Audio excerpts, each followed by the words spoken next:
Allez, top, c'est parti. C'est parti. Bonjour, aujourd'hui je lance une série d'interviews où je vais rencontrer des artistes et pour découvrir leurs travaux et savoir un petit peu quelles sont leurs pratiques. Donc je suis aujourd'hui avec mon ami et artiste Diego Lismateron. Alors Diego, salut, est-ce que tu peux te présenter et puis nous expliquer un petit peu quel est ton parcours, quelles sont tes pratiques artistiques? Bonjour Françoise, merci déjà pour la chance, pour l'opportunité. Bon, moi je suis artiste peintre depuis très longtemps, mais ça n'a jamais été la matière principale. J'ai toujours travaillé plutôt l'art vivant. Donc moi aujourd'hui l'art, on doit le toucher. Donc je fais des actions artistiques, voilà, des bêtises au final, pour découvrir, je suis à la recherche. Et par exemple, je suis parti de l'Allemagne, j'ai vécu là-bas une vingtaine d'années. Et au cadre des les artistes que j'ai côtoyés, que j'ai rencontrés, j'ai fait, je me suis rendu compte qu'il y a, ça ce que je faisais intuitivement, il y a des années, il y a certains artistes qui les faisaient vraiment l'art conceptuel, d'écrire des concepts, de vivre l'art dans le moment, dans l'école de Vienne, qui je vraiment, ça m'a inspiré tellement qu'aujourd'hui ma peinture, les actions artistiques, de travailler avec pluridisciplinaire, avec des musiciens, avec des danseurs, donc je ne peux pas dire que je suis seulement artiste peintre, je suis artiste qui recherche, qui s'exprime avec n'importe quoi. Voilà. La peinture, la musique. Ok, merci Diego. T'es revenu d'Allemagne quand t'es revenu d'Allemagne récemment. Depuis combien de temps t'es artiste en France? Et quelles sont tes œuvres en ce moment? Sur quels sont les sujets qui te passionnent? Et quelles sont tes pratiques actuelles? Bon, et je suis arrivé ici en 2007 à Nantes. J'ai commencé à travailler avec des musiciens, avec un autre musicien et on a fait des travaux dans des orgues à Rennes, Michel Bedec. Et c'est là où je réfléchis j'ai toujours travaillé autour de la musique, mais comment je peux exprimer et trouver une forme au niveau de la peinture, au dessin, pour exprimer, pour collaborer avec la musique. J'ai abandonné tout art figuratif. Après cette rencontre, j'ai commencé à faire des bulles et à m'intéresser plutôt pour tout ce qui est naturel. Je fais l'histologie, la construction du son, la construction de tout ce qui est cellulaire. Et donc, au fur et à mesure, depuis 15 ans, j'ai fait des bulles, j'ai travaillé beaucoup avec des musiciens français. J'ai donné donné des cours de peinture à l'école de musique de Saint-Brévin. Je travaillais avec des clarinettistes très régulièrement et j'ai appris les codes de la musique. Bon, je ne suis pas devenu musicien, mais j'ai appris les codes de la musique et maintenant, des musiciens peuvent lire mes peintures. Ah oui. Donc j'ai appris un peu à construire des partitions contemporaines. Et là, je me suis trouvé à une impasse parce qu'au final, ce que je peins ne correspondait pas du tout à ce que j'avais dans ma tête. Donc là, aujourd'hui, je commence à construire, à faire pas des figuratifs, mais à construire avec des lignes et des bulles ou des cercles, des constructs presque comme une architecture naturelle qui se ressemble beaucoup plus à la musique, avec une certaine profondeur, avec des points de chute. Et voilà, c'est où je travaille là et j'ai peint, donc j'ai détruit aussi mes dessins. J'adore faire ça, ça veut dire de me lâcher, de ne pas être dans une recherche de créer un produit, mais plutôt en détruisant et de les reconstruire, dans la reconstruction, de créer quelque chose un travail qui peut m'intéresser pour faire des œuvres plus grandes. Voilà, je suis maintenant. Mais maintenant, je travaille beaucoup plus dans la peinture. Ouais. D'accord, merci Diego. J'ai une question par rapport aux bulles. D'où t'es venue l'idée des bulles? Quel est le rapport avec la musique? Pourquoi cet univers de bulles? Parce que là, je vois beaucoup de bulles autour de nous. Et je me suis posé cette question. C'est assez simple. Quand j'ai travaillé, quand j'étais dans l'orgue à la cathédrale de Rennes, Michel, il était en bas.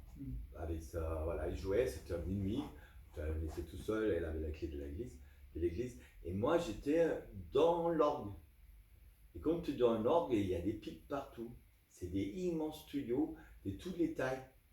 Et la seule chose que tu vois des tuyaux, c'est les petits trous et surtout les clapets qui s'ouvrent.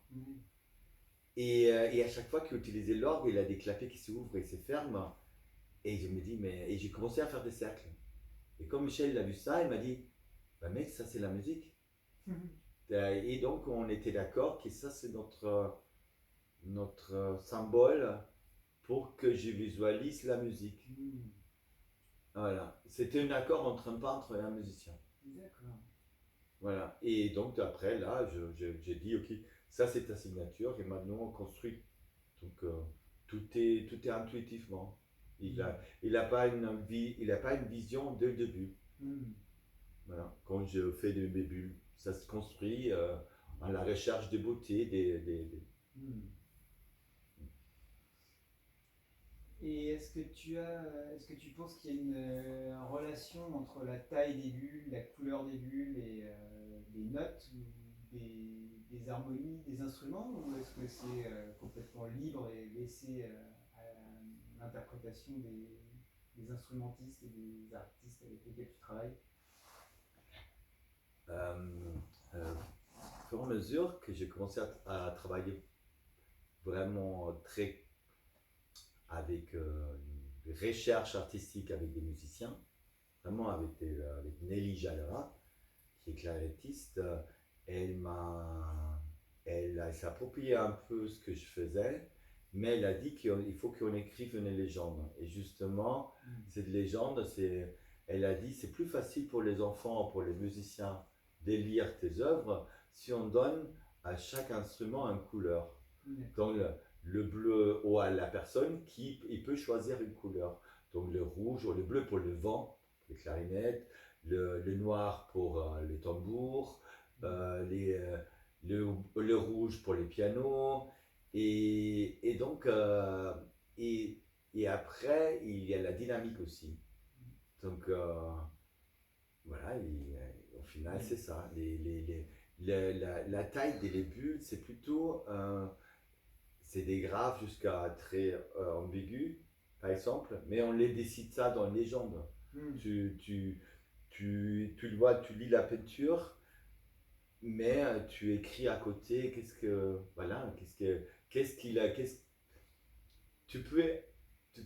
il y a plein de sujets, et c'est à toi de définir qui veut dire quoi. Et au final, tu as les graphes, de toute façon, tu les lis de gauche à droite, au haut vers le bas. Il n'y a pas de sens de lecture.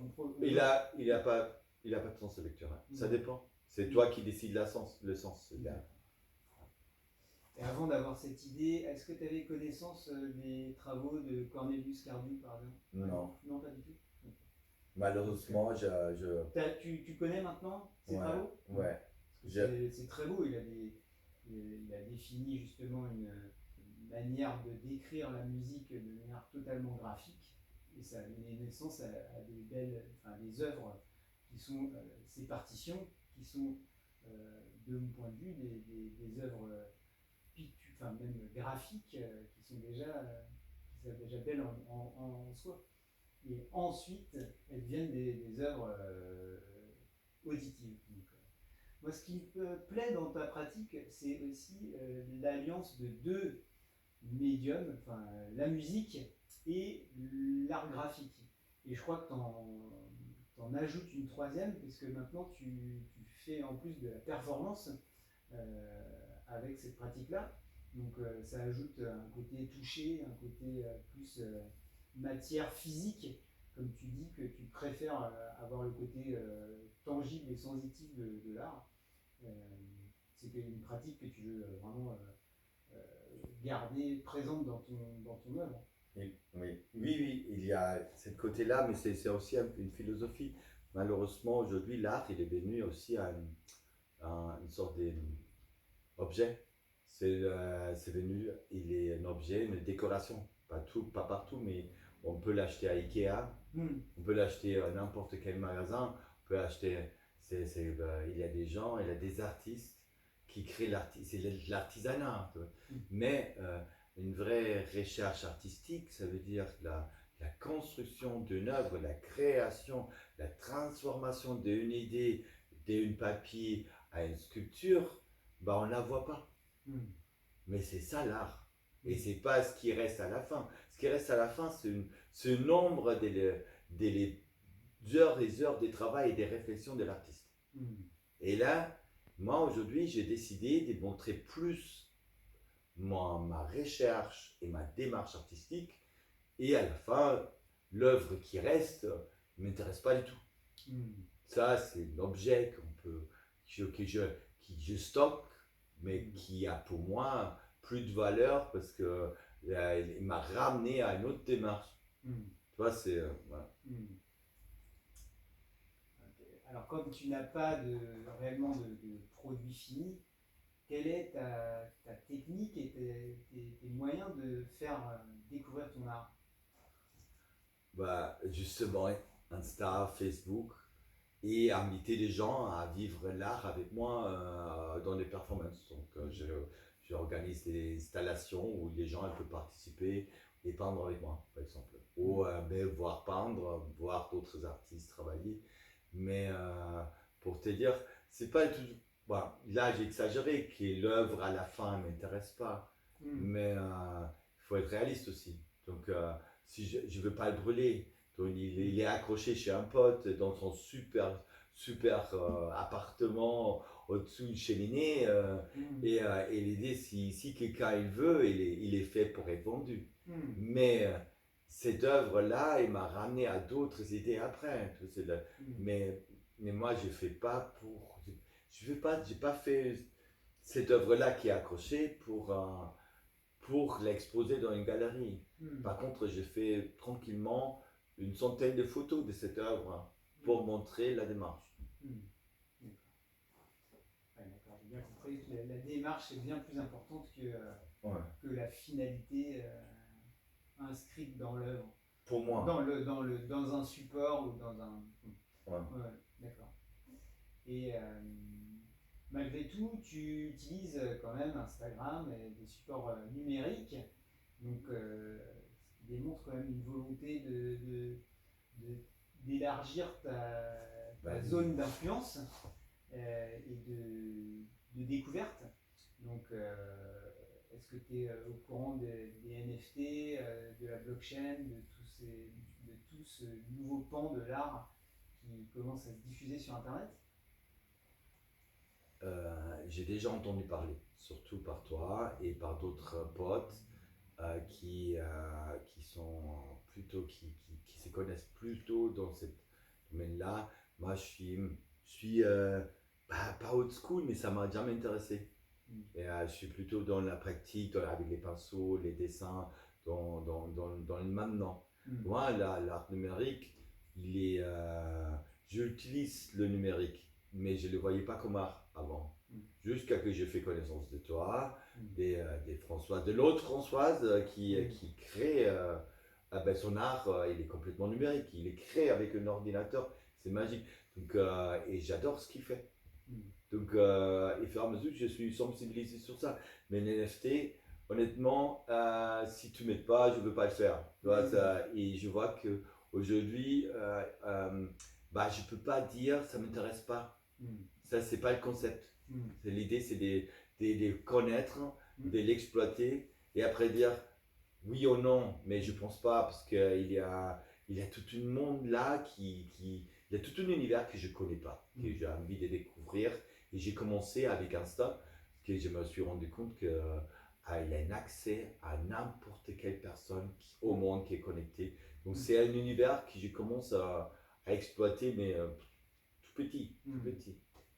Oui, je crois que tu définis bien l'avantage d'Internet, c'est l'interconnexion avec le monde entier. Ouais. Et les NFT permettent ça aussi, ils nous permettent d'avoir une œuvre qui est, même plusieurs œuvres, qui vont être inscrites sur la blockchain, donc un système complètement décentralisé et sécurisé, qui vont permettre à tes œuvres d'être visibles dans le monde entier et collectionnables par n'importe qui.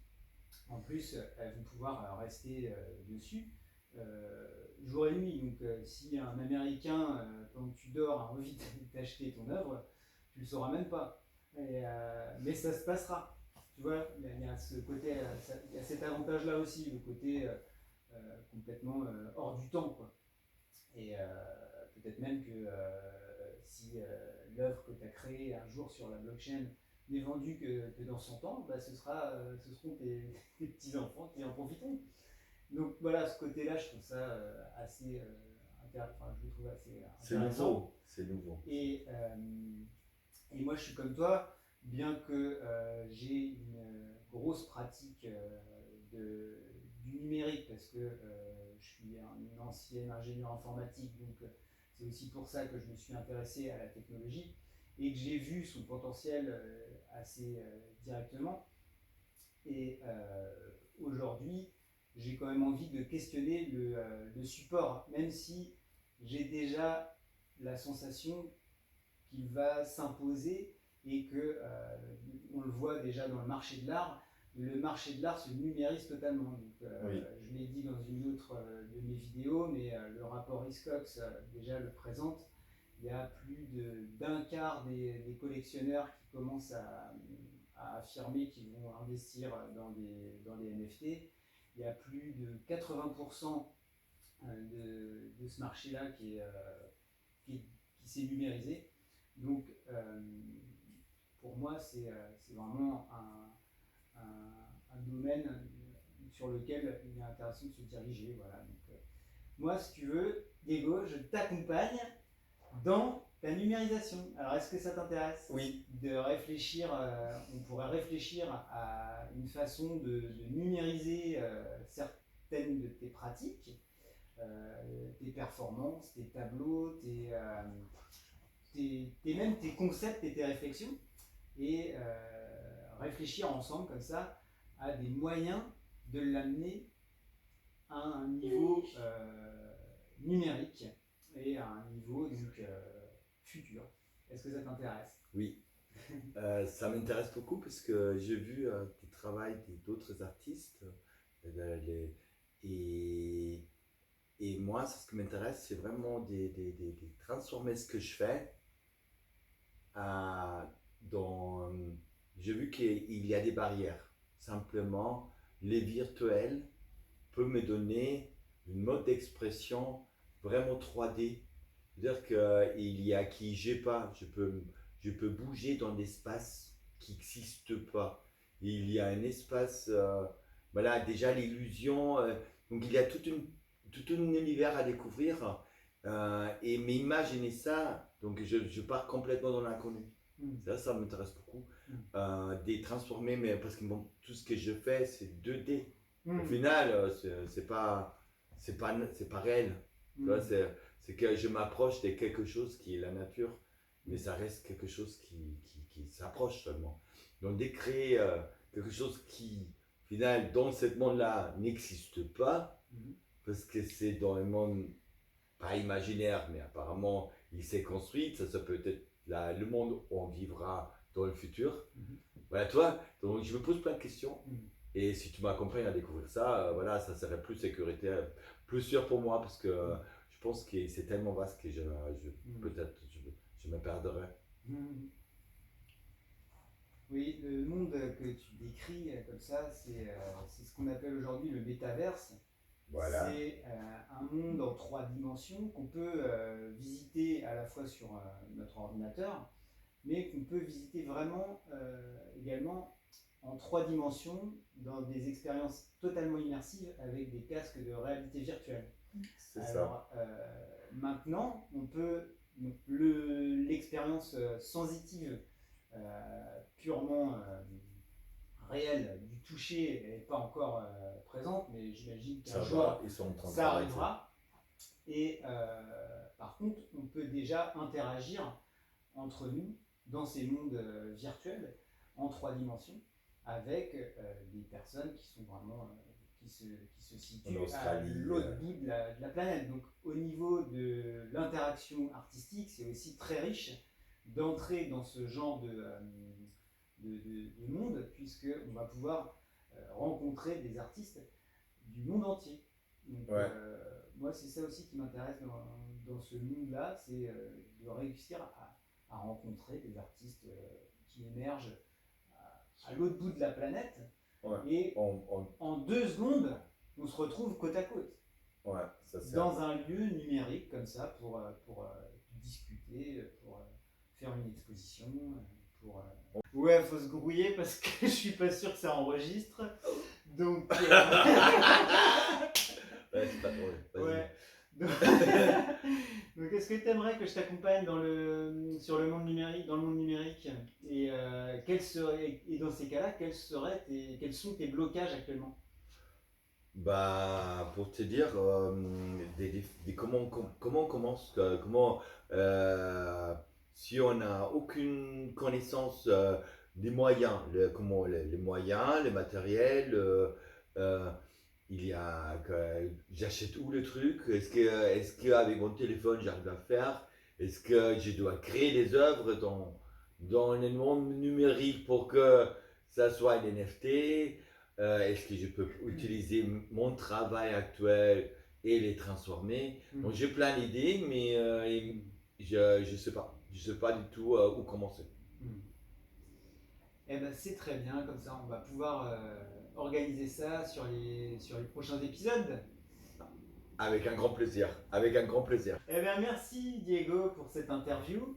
Et pour ceux qui sont intéressés, vous pouvez liker la vidéo, vous abonner et regarder les vidéos que j'ai déjà postées pour commencer votre voyage sur le Web 3. À bientôt. Il inspire ton âme d'artiste avec grâce. Ouvre ton champ, dévoile-toi. Il est cette flamme qui guide tes choix. Avec lui, l'art numérique prend sa place. La création vit, dévoile-toi.